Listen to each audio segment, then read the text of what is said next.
Welcome, NCLEX High Yielders. This is Dr. Zeeshan, and I'm the host of NCLEX High Yield podcast, where we will be giving out daily content for your exam, tips and tricks that the boards love to ask, and overall general information on how to study, what to study, and complex topics broken down for you.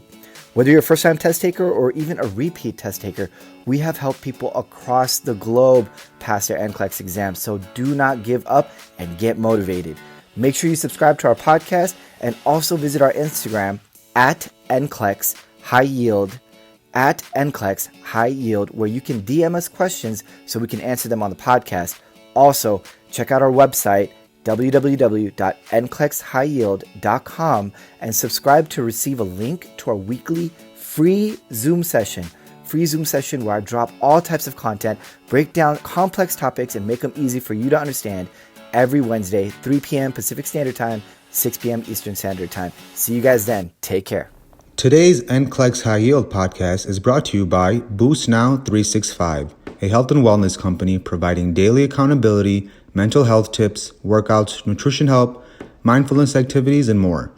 Because the world has changed and what the world needs has changed, they are continuously striving to become better and better at igniting, inspiring, and boosting everyone to their glory and potential using science.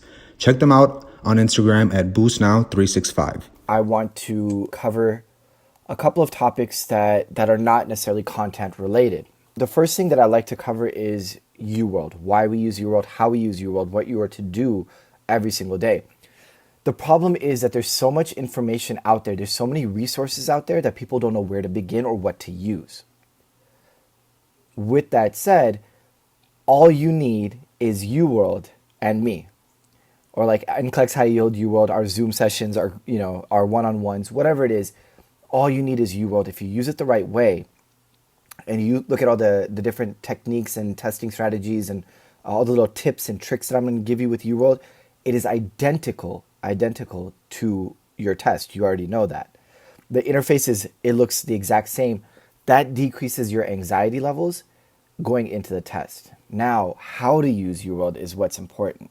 If you have UWorld right now, then great. If not, then I suggest that you get UWorld with at least one assessment, if not both assessments. If you have UWorld and you have an assessment, then don't take that right away. Take that closer to the test date. It's more important to get an accurate idea of where you're going to be at on test day than to know where your baseline is. Doing questions themselves will give you the baseline of where you're at, right? The first thing that UWorld, I like to talk about with UWorld is, one, you've got 2,192 questions. Do them all. I need you to see every single question in this question bank at least once, and then go back and review the incorrect and the ones that you have marked. The ones that are incorrect or the ones that you have marked are going to be subject matter that you're not necessarily strong in. So those are the ones that we need to spend some time on. So how or why do I also like UWorld aside from the interface? It's got an exact distribution of how your test is going to be, right? So if you look at it, cardio's got 219 questions. There is no other system that has 200 questions. So do you think the highest yield subject or system is going to be cardio? Absolutely. Followed by GI. Then if you combine mental health with psych meds, you've got another 150 right there in mental health psych. They kind of go hand in hand. Then you're seeing, kind of a distribution between respiratory, skills and procedures, prioritization, neuro. These are all kind of ones that you can do interchangeably.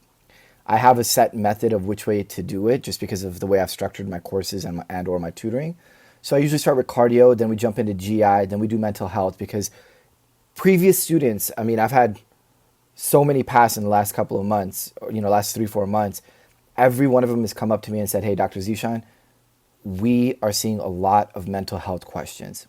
And I make it my third subject, but it's interchangeable with GI at this point.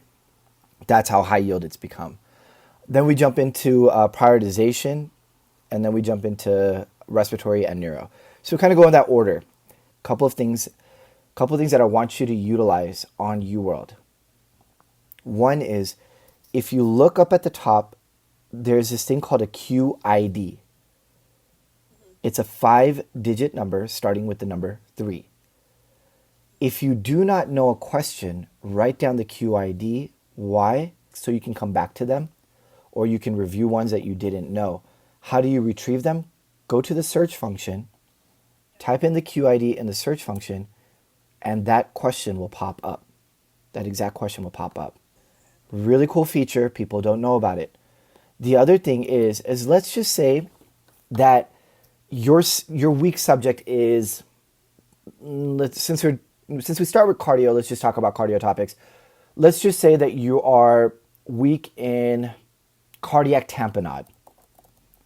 In that search function, if you type in cardiac tamponade and press enter, every single question in this QBank related to cardiac tamponade will pull up. And now you can see all the variations of the question, how many different ways they can ask it, what they're looking for, and what they're trying to compare it to. It's a great function for specific topics that you are not familiar with. Now, my rule of 40s. What is my rule of 40s? Every single day, you must do 4 sets or 4 blocks of 40 questions each. So first thing you're going to do is you're going to turn tutor mode off. I don't care about the timed part of it. Because every single one of my students, whether they were taking it when it was 1:30 or when they were taking it when it's 1:45, they've never ran out of time even using my method, which is a little bit more time consuming, but it keeps your thought process organized. Timed part doesn't matter. Tutor mode must be off. Why do I do that? On test day, you're not going to get the answers right away. So you've got to mentally be prepared to just move on to the next question, not know whether you're right or wrong. So tutor mode being off, then we're going to do all question mode, all subjects, all systems. That will be your first 40 block. All.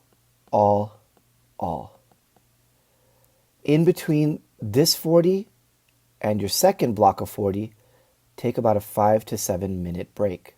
Then come back, do a new test, all again, 40. Now take another 5 to 7 minute break and do another 40. This time you're doing all, and then you're going to start with cardio on the third block. Yeah, the third block is going to be system specific. And then same thing with your last 40. Your last 40, take a break between your third and your fourth block, all, and then cardio again until we're done with cardio. And then we'll move on to respiratory, then we'll move on to, every subject will start getting there. So why do I want you to do 40? Well, that's 160 total questions.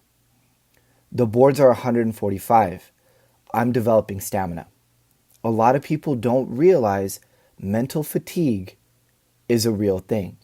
As the test goes on, making silly mistakes is a real thing.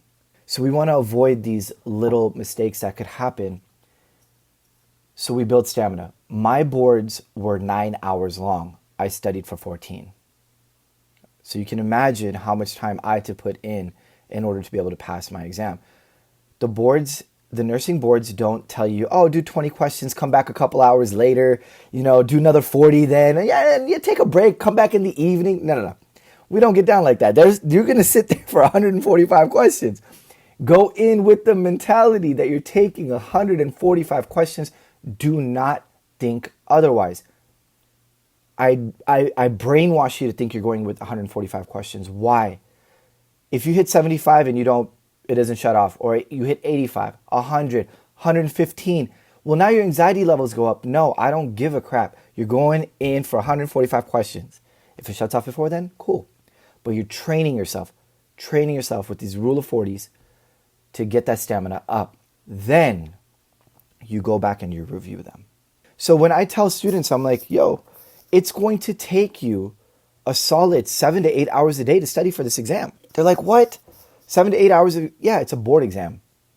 It's not a nursing school test. That's the problem, right? When I failed my boards, the reason was I went in thinking it was just another test that I was taking for school. Memorize it, easier questions, not necessarily have to know the whole concept of everything. That's where I messed up. That's where I've had in all my students that have passed, I have exactly 3 people that are first-time test takers. All my students, my track record has always been repeat test takers. And that's why I break your mold and I remold you. This is a board exam. It is no joke. So you have to put in that commitment. You have to put in that commitment. We are not taking this exam again. This is it. Game over. We are moving on with our lives, as so many of my students already have. All right. So that's why I use UWorld. That's how I use UWorld. Now let's get into the 5 types of questions on this exam.